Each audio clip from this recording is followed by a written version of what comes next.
Hey, what is up, everybody? Blades here to offer you guys another video of Black Clover Mobile. Inside today's video, guys, we're going to be doing a complete guide here for Blue Fana here. And this character is absolutely amazing for both PvP, PvE. A couple of you guys were asking for at least a recording of this, so I decided let's go ahead and do this here. Seeing I've done most of the other Midnight Sun characters already, I think Veto's probably the only other one that I've kind of missed, but we're going to get to that eventually. But we're going to immediately do that here and at least give you guys what you're looking for. Now, inside of this complete guide here, expect to learn about at least the skill overview, how to use the character itself, dupes wise, grimoires, gear sets, and all of that other stuff. So if you guys are interested in that, be sure to sit back, relax, and enjoy the video. You guys have actually been doing amazing when it comes down to us just in general doing good inside of at least the video type of deals, like with views and everything like that, and with comments and responding. You seem to like me playing a lot of PvP stuff too, so yeah, we're gonna get into doing that. So let's go ahead and talk about this video a little bit more. So shifting into looking at Fana herself here, it's one of the few characters I ended up getting here, and I experimented on both JP and on global here. And when it comes down to this character, she rocks PvE wise, takes out with some killer AoEs, while having some really powerful single targets as well.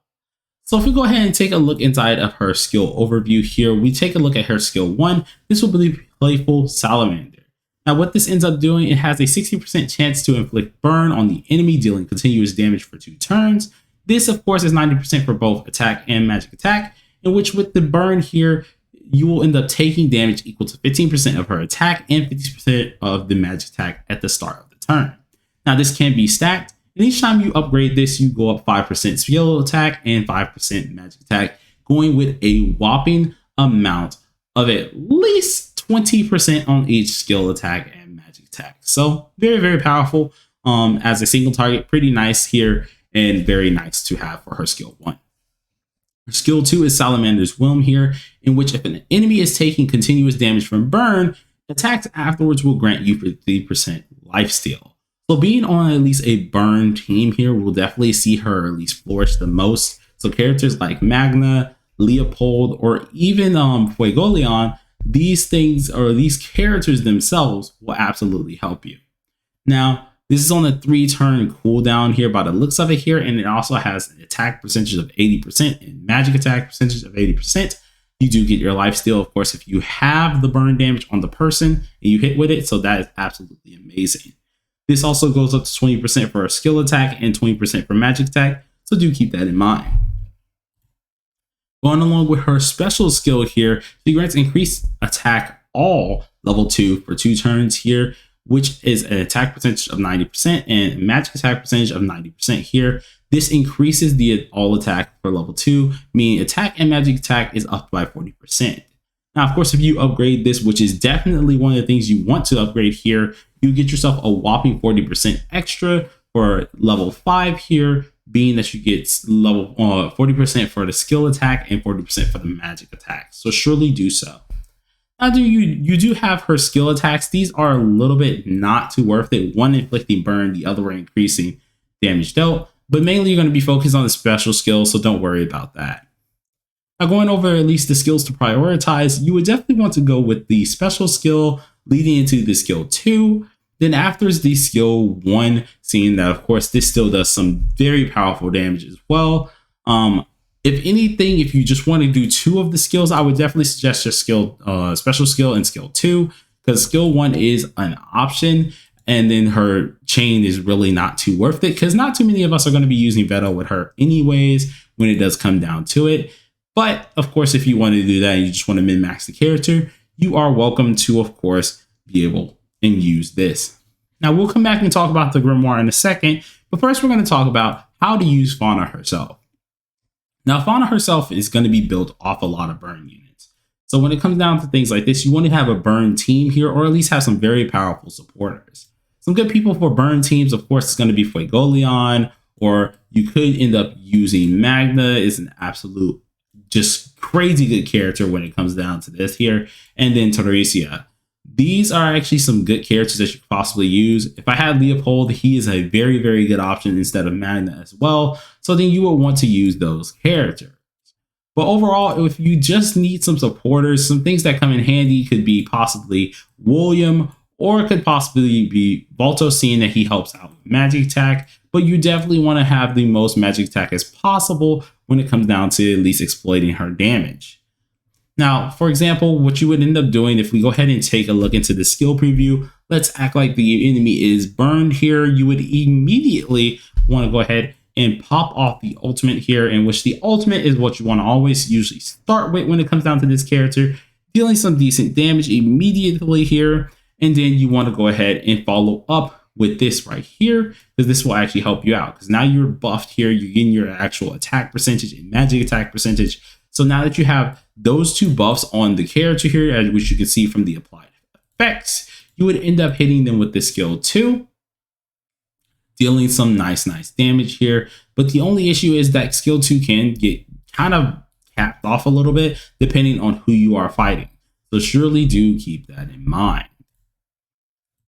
So all right, now that we went over how to use this character here and how her skills perform here, we're going to go ahead and go over her dupes. Now her dupes are very interesting here for her LR passive, which is her 2-piece passive here, and that is favorable damage dealt here. So if we go ahead and take a look at the enhanced section here, you have her gaining around 435 at least, I want to say combat class from having this here. Then you get yourself 1,435 to immediately get that, which is actually kind of nice, meaning we're almost at 2,000 of a actual combat class gain from this, finally unlocking the passive.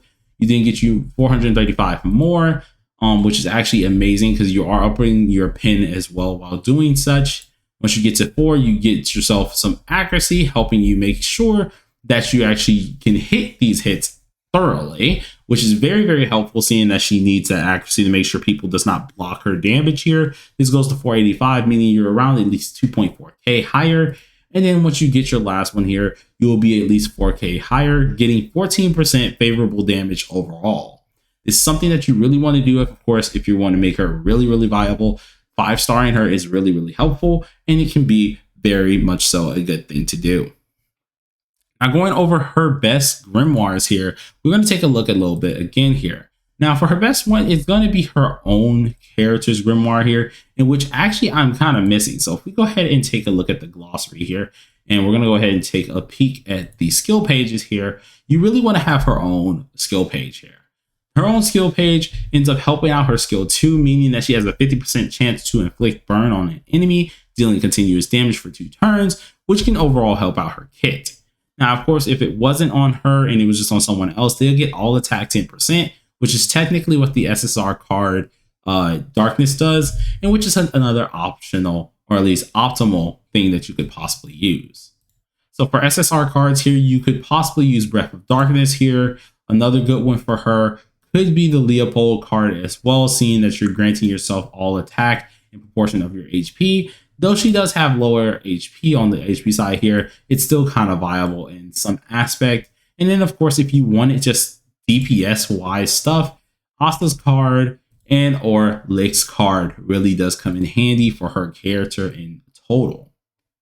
Now, going ahead and checking out a couple SR cards, there's only 2 that I would say recommended for her, and that would be most likely Solid here, immediately giving her some nice crit rate, because, of course, you want her to at least hit some very juicy hits off that whenever you do need her to. And then, of course, if you don't have that and you don't want to use that, you could possibly use the Mysterious Ancient Book here, giving yourself 7% damage dealt, which is actually nice to have as well. So now that we've went over her grimoires, guys, we're going to go over the gear set here. But before we get into that, I want to say thank you all for who are sticking around for this as well. You guys mean a lot to me for that. And hit that like button, hit that subscribe button if you are new. It really does help me out quite a lot. But going down into her best gear here, in which actually I need to start building again on my global side of things here. Her best gear, I would like to say, is going to come down with the enhanced version of attack here. Main reason for attack as well is because she gets that 7% attack / magic attack, which helps her out. And then having the 4 pieces, 15%. I would not recommend doing the 15% because no one really runs a 4-piece set for attack here. If anything, you would end up doing the 2-piece set of attack here. Also doing at least a ran out of breath for a second.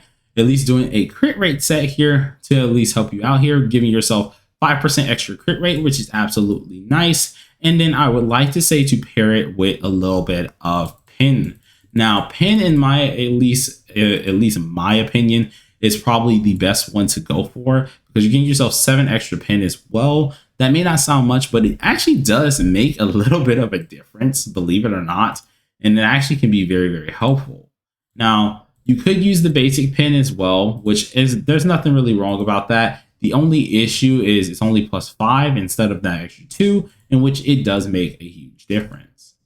Now, for those who does not want to use pin, you could always use crit damage as any other DPS would normally be at, seeing that you'll get yourself 7% crit damage here. So it could very well come in handy if you use that. I just prefer her to have more attack crit rate and a little bit pin to up that base damage here, instead of going for a straight up all out nuker. But if you believe that you can build her into a way to make her a nuker, that isn't really too much of a bad idea. Now, going down with her best talents here, we're going to go ahead and take a look at that. There's only a few that you're going to want to use here, in which, oh, we got that code again. That code is actually a problem. For some reason, it's been happening all day today. But if we go ahead and take a look at our little talents here, we want to check out these here. The one that you want to have her set is the attack 7%, and then you want to have the damage dealt 5%. That's actually amazing to keep it as for a DPS when it comes to the top one here. Now, of course, if you want it to be different somewhat, I mean, you could possibly run the magic attack one. The only issue of doing that is that you're going to be paired with something that is either for a boss or something for just all out PvE content, which I don't really recommend. If anything, just do these two. They really do help out each other. And if you want it to be kind of weird, I mean, you can go for some crit damage as well as the damage dealt. Preferably when it comes to the middle slot, though, make sure you have yourself an attack or magic attack centerpiece. And if you want to go ahead and nuke, be sure to get the crit damage piece instead.